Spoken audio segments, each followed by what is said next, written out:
দক্ষিণ পূর্ব বঙ্গোপসাগরে আগামী ২৪ ঘন্টার মধ্যে একটি লঘুচাপ সৃষ্টি হতে পারে বলে জানিয়েছে আবহাওয়া অধিদপ্তর।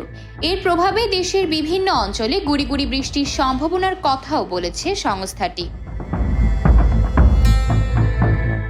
সোমবার আবহাওয়াবিদ আফরোজা সুলতানার স্বাক্ষরিত এক বিজ্ঞপ্তিতে এ তথ্য জানানো হয়।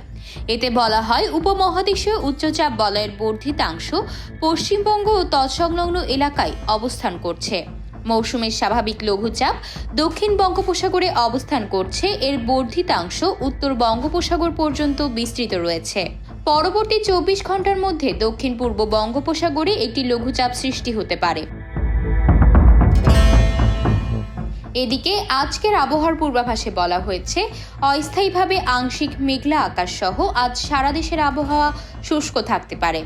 এছাড়া সারা দেশে রাতের তাপমাত্রা সামান্য কমতে পারে এবং দিনের তাপমাত্রা সামান্য বাড়তে পারে। পঞ্চগড় ও চুয়াডাঙ্গা জেলাসমূহের উপর দিয়ে মৃদু শৈত্যপ্রবাহ বয়ে যাচ্ছে এবং তা অব্যাহত থাকতে পারে।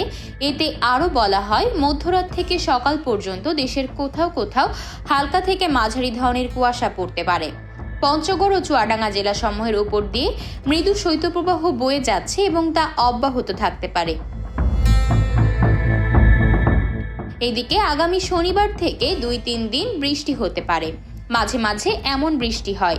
বৃষ্টির পর থেকে সারা দেশের তাপমাত্রা কিছুটা কমতে পারে। আর জানুয়ারি মাস থেকে শীতের তীব্রতা বাড়তে পারে বলেও জানিয়েছে আবহাওয়াবিদ মোহাম্মদ বজলুর রশিদ।